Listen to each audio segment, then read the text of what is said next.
Usapang totoo, walang preno. You under Vlogcaster, real talk lang, walang plastikan. Magandang araw mga ka-Wonder, welcome back sa ating YouTube channel, Wonder Vlogcaster po. Magandang tanghali sa inyo lahat.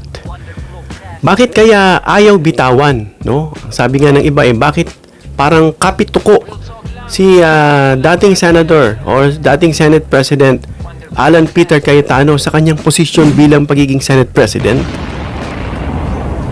Kahit na hindi na siya mga ka-Wonder ang kinikilala or ina-acknowledge ng Malacanang, ng House of Representatives at ng iba pang institusyon, opinyon ng mga dating senador, dating mga mambabatas, abogado, nasa panig nga ni ngayon na acting po Senate President Win Gatchalian. Ang tanong, bakit?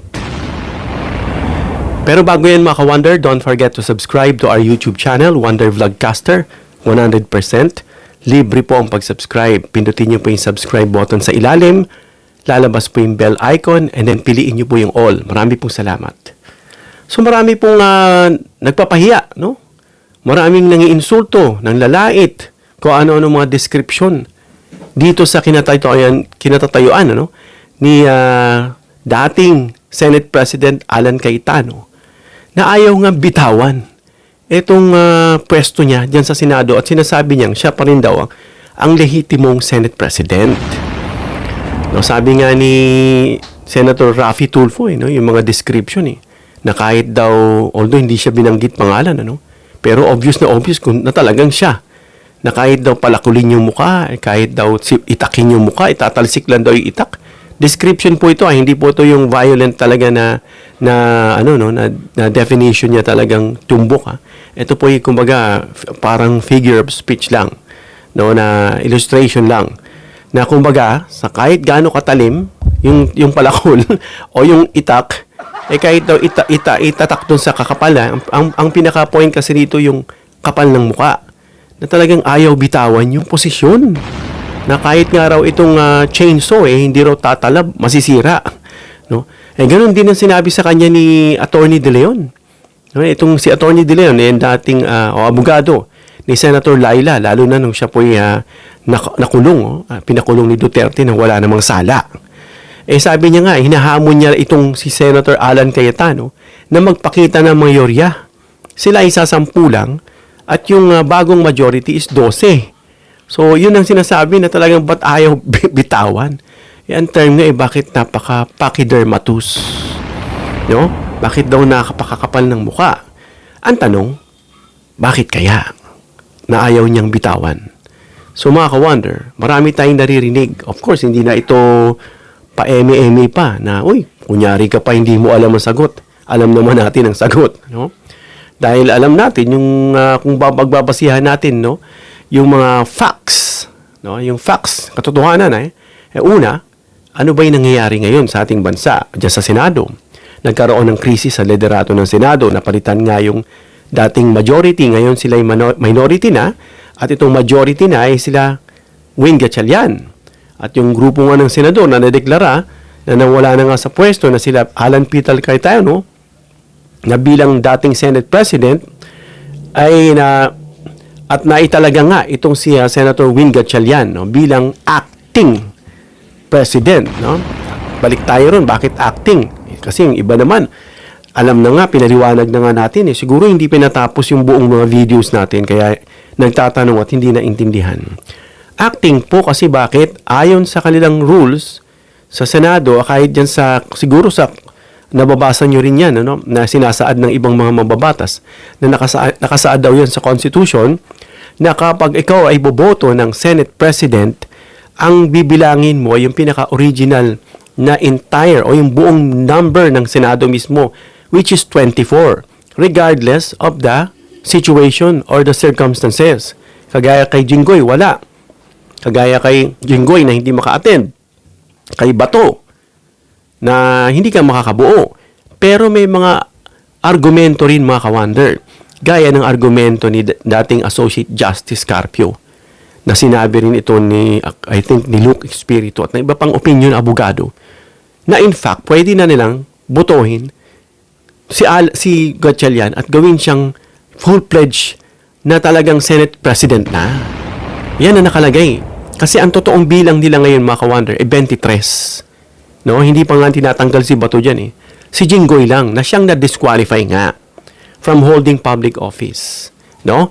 At 23 ang kanilang bilang, hindi po 24. So yan ang pinagbabasihan ngayon na pwede na talaga silang mag-elect ng bagong presidente. At talagang acting lang si Win, magiging full-pledged na siya.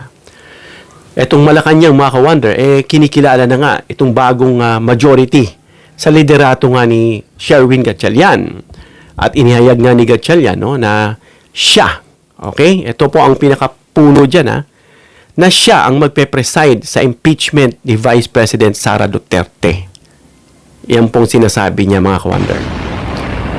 Pero si Alan Cayetano, sa kanya pong post at sa kanyang sinasabi, na siya raw ang magpe-preside sa impeachment trial ni Sara. May narinig pa ako, no? Gusto niyang maki-negotiate, maki-share, kumbaga, co-signatory siya. Sinasabi ng tao, ano ba ito? Nagmamakaawa na ng bato, namimilit talaga, mga ka-wonder. Hindi nila mabilang kung gaano raw kakapal ang mukha talaga nitong si Senator Alan Cayetano. Hindi na talaga raw masukat, parang ganun.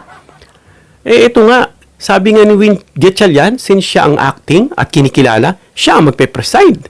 No? Titignan natin. Hindi naman pwedeng obra siya dyan. Dahil baka padampot siya dyan, palabasin siya. Dahil hindi siya kinikilala. Kung gusto niya, iakyat niya sa Korte Suprema. Na suma total, mukhang ganun din ang mangyayari. Ibibigay din dito kay Win Gatchalian. So, mag-aangyari lang dyan, yung parang ginawa niya noon sa Congress, na nagpasaway lang, and then eventually, he relinquished his position. Nag-sorry pa nga, ganito, ganyan. Parang nagpasaway lang, mga ka-wonder. Kaya inihayag nga ni Cayetano na tumututol siya sa naging hakbang ng nanindigang may legal daw na basihan itong kanyang posisyon. Sabi ni Chis, meron naman daw. Pero ang tanong, gaano kalakas yan, yung argumento mo? Yan ba'y pasok sa kinugalian, sa mga history na nangyari, sa sinasabing jurisprudence? No, yung mga pinagbabasihan. Ngayon, kung wala doon, mahina, alam na naman natin na kino-contest nilang itong Avelino Cuenco daw. No, alam naman natin na yan ang ginagamit ng mga dating senador at ng mga abogado na nire-recognize yan. At nangyari po yan, yung Avelino Cuenco na yan, pinagbasihan, nangyari po yan kahit sa panahon ni Senator Drilon. Nangyari po yan, na yan ay kinonsider. At nangyari nga yan during 1949 at yan pong nanaig na kulang nga sa bilang yung sa mga senador noon. At yung mga hindi na, yung sinasabing beyond na doon sa sinasabing coercive jurisdiction ng Senate, ay hindi na sila binilang pagdating sa mga botohan at pagdidesisyon. So, ang sinasabi dyan, ang nakikita ng tao, mga ka-wonder, na alam nyo na kung posibleng bakit gustong-gusto nga manatili nitong si Alan Cayetano, bukod sa mga analysis ng mga political analyst, ayon dito sa political analysis, ay hindi papayag nga ng katotohanan tungkol sa kanyang personal na motibo. Yun ang nakikita. Ano ba ang motibo ni Senator Alan Cayetano? Sabi nila, magiging fair sila. Sinumpaan daw nila. Natatawa nga Uulitin natin. Sabi nga ni Atty. Kapunan, do you believe him? So, yung institutional power kasi, mga ka-wonder, ang Senate President ay hindi lamang ceremonial imposition. Yung nakita nyo, naglilid lang siya, pakpukpukpuk ng gavel, no, ng kung ano yung mga ginagawa ng ceremony. Hindi lang yun mga ka-wonder. Dahil may kapangyarihan siya, no, sa pagtakda ng agenda. Ito yung magiging agenda natin. Ito yung magiging laman. Siya po yung may kapangyarihan yan. Sa committee assignments, siya rin po, mga ka-wonder, may kapangyarihan siya yan. Pagdating sa institutional power, mga ka-wonder, pagkilala sa motions, no, lalo na sa impeachment trial. Sabi nga ng isang abogado, kasi may kakayahan siya kung nagpresenta ng evidence, kung gusto niya ba yung ipakita o gusto niya pa yan ibulat. Parang ganun ang sinasabi itong isang congressman, At parliamentary rulings, takbo ng impeachment proceedings, yan ang sinasabi natin. Meron siyang kapangyarihan dyan sa takbo. Siya ang may hawak. Sabi nga hawak niya ang beat kapag siya ang Senate President. So, hindi kailangan may kinalaman agad ito sa impeachment, mga ka-wonder. So, hindi naman kailangan agad may kinalaman ito sa impeachment, pero dun tayo darating. No, maaring simpleng usapin lang ito ng kapangyarihang pampolitika. Maaring ganun. Pero, of course, tinitignan kasi ng tao. No? Tinitignan din yan sa mga interviews ng mga analyst, ng mga abogado, ng mga nasa posisyon, o kahit sabihin natin mga programs niyan, iniimbit ng mga resource persons, kahit hindi nila sabihin diretsa. Yung iba talagang diretsahan. They just blatantly disclose, no, the real motive behind why Senator Alan Cayetano is still holding on to his position. No? Ito na, pag-usapan na natin yung impeachment trial factor. Dito kasi pumapasok yung sinasabing mas sensitibong usapin. No? Kasi papunta na dyan. I think in July 6, 3 or 6, na siyang dadalo kami dyan sa Senado. Inaantay lang namin yung approval. No? Ano na tayo? Para makadalo tayo dyan live. At ma-witness natin live at makita natin yung mga senador paano sila magbe-behave. We will consider or we will watch their demeanor dun sa mga every document or every evidence that will be presented. And then, alam nyo na, titignan natin. No? Dahil dyan sa Senado nga, pagdating ng impeachment, etong Senate President, siya yung magpe-preside. Na sinasabi nga ni Alan siya raw. Pero sabi ni Win, hindi ikaw. Ako. Ngayon, sa araw ng sesyon, sino ba? Baka raw magkaroon ng dalawang sesyon. Di magkaroon ng dalawa. Wala naman dadalo sa kanya. Sila lang. Nasaan yung prosecution panel? Di ba? Baka nga mamaya ipakandado pa yung plenary at kung saan-saan sila magsesyon. At yung kanila pong witness, yung true social media platform lang. Hindi talaga doon sa pinaka-Facebook ng Senado. At siyempre, may media rin dyan na magsasakay. Pero hindi po yan in-honor. Yan po ay tatawagin na naman nilang hiring-hiringan. Sabi nga ni Tito Sen, pseudo-hearing. Yun nangyari nga noong nakaraan, mga ka-wonder. Pag sinabing pseudo, it means false. No? Hindi totoo. Kaya itong isa pa, siya rin ang mag-i-interpret ng rules. Yung presider. At magre-recognize ng motions. Kaya totoong hawak niya ang beat, mga ka-wonder. At sabi nga nila, no, kasi sabi ni Alan daw, gusto raw niya ng fair trial. Kumbaga, sa kanyang kamay, fair daw ang trial. Wala namang naniniwala kagaya natin, hindi tayo naniniwala. No? Opinion natin to, ha?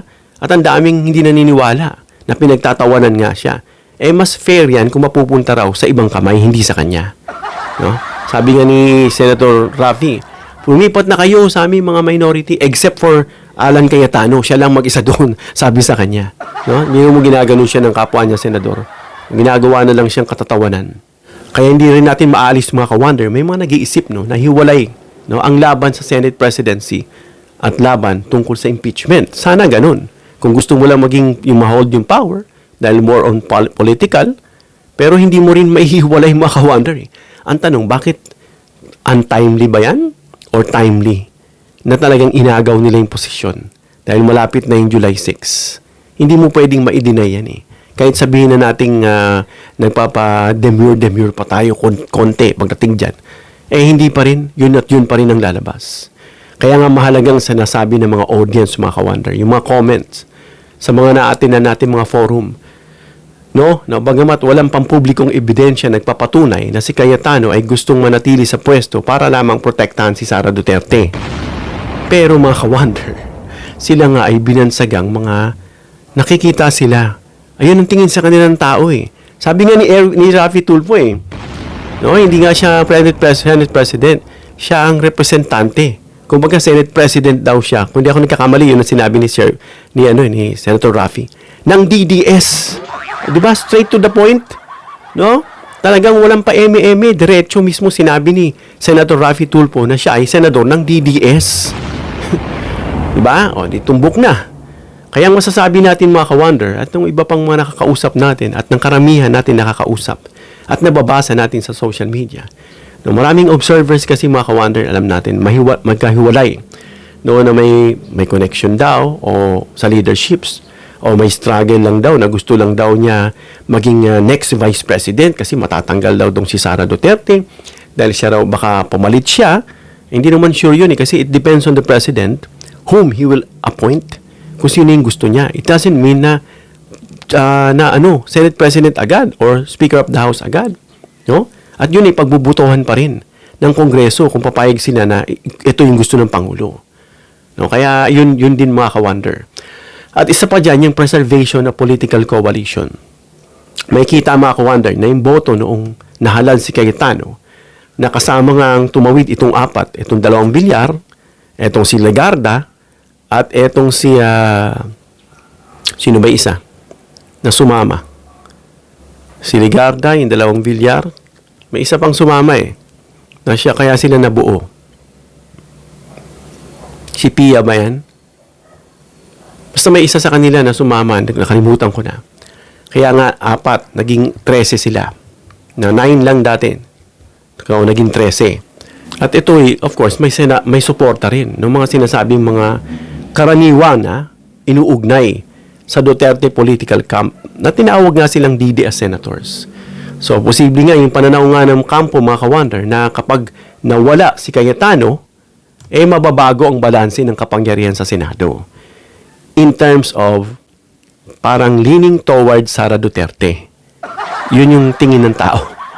At maaring lumakas yung posibilidad, mga ka-wonder, na umusad ang impeachment trial. No? Pero muli, mga ka-wonder, ito ay nakikita na isang political inference lang, mga ka-wonder. At tungkol naman dito sa mga DDS senators, no? Alam na natin kung sino-sino sila, dito kailangan maging maingat. Dahil sabi nga, magiging fair, pero siyempre hindi naman naniniwala, no? Hindi mo masasabing bilang fact na pinoprotektahan nila si Sara Duterte kahit guilty siya. Kasi give them the benefit of the doubt para dun sa sinumpaan nila.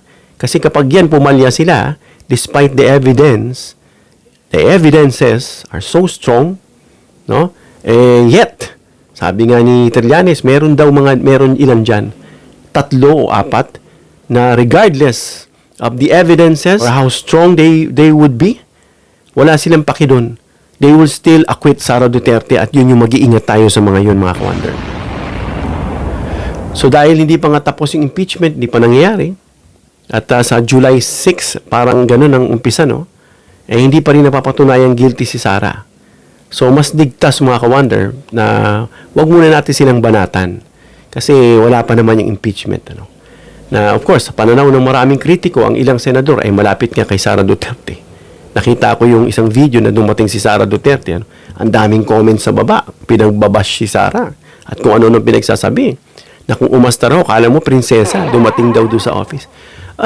Para daw pupunta muna ako sa office niya, kakausapin ko muna siya. Parang yung mga senador na, parang ganun daw ang dating. Kala mo kung sinong prinsesa na raw, mga ka-wonder. Natatawa tuloy tayo, no? Yun yung nakikita. Napanood ko yun actually, parang ayoko na lang banatan siya ng matindi. Pero based sa nakikita ko parang busy. Ang tanong, busy saan? No?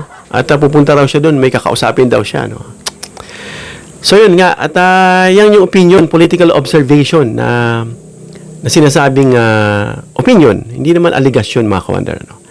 Na may sinasabi din kasi na gumagawa ng paraan ng hakbang na meron nga ako narinig kanila lang, ano?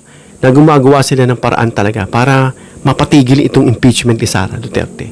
No? O sa mga ilang hakbang na paraan, mapabagal, mapahina, o magbigay ng mga paborableng mga kondisyon para dito kay Sara Duterte. Kaya nga sinasabi nila, wag niyong pababayaang si Alan Peter Cayetano ang humawak ng gong o ng gavel. No, yung pinupukpok. Wag daw hayaan. No. Kasi nga, alam na ang mangyayari. Yun ang opinion ng taong bayan. Basahin nyo yung mga comment sections. Hindi nyo maitatanggi. Bago yan, bagamat talagang kung ano na ng panlalait, pandudusta nila kay Senator Alan Cayetano, antayin pa rin natin, mga ka-wonder, kung itong ang pilit na pagkapit niya dyan sa kanyang posisyon na gusto niya maging Senate President pa rin, and the rest of the former majorities, na ngayon ay minority, na sila daw ang legal. Sabi nga ni Senator Lore na siya pa rin daw ang pro tempore ng Senado. No? Pero hindi na sila. Pati nga yung babaeng kanina, no, na may appointment siya sa Senado, kinonfirma ng media kasi dadaan ka sa secretary. Sino pong secretary? Kasi dalawa yan eh. Yung secretary nila na tinanggal na nitong mga nila Cayetano naging si Bantog na. Sino binanggit? Appointment, may room na binanggit, 3-2 o mga ganun, no? Si Bantog daw, which is yun yung bagong inappoint na secretary ng Senado. Sinong nire-recognize sa SecGen ng House? I was told to go to 213. 213. Yes. Kayo po yun? Kay SecGen Kay Sir Bagtug. Bantog? Yes. Okay. Yes, sir. Sa ilalim ni Senator or Senate President Win Gatchalian. Kaya maka-wonder, marahil sa nakikita, hindi naman tayo nagbibintang, no? Pero may mga hint, sabi nga action speaks louder than words. Diba? May tenga ang balita, may tenga ang lupa, may pakpak ang balita. At yung iba, hindi mo na kailangan describe, very visible. Kaya mga ka-wonder, malapit ang impeachment, tignan natin. At tignan natin. Meron na tayong alam sa atin. Pero panoorin natin pagdating ng trial ni Sara Duterte. And I think, si Sherwin ang magpe-preside, hindi si Alan Cayetano. Hanggang dito lang tayo mga ka-wonder. Comment down below your opinion para mabasa at mareaksyonan. Please give me a thumbs up if you like this video para ma-share ni YouTube sa iba pang viewers. Please share this video para malaman nila, pinag-usapan natin, bakit ayaw bumitaw ni Alan Cayetano sa posisyon bilang Senate President? Ano ang motibo? Please subscribe, hit the notification bell icon, and choose all bilang suporta sa aming mga content creators. Hanggang sa muli mga ka-wonder. God bless.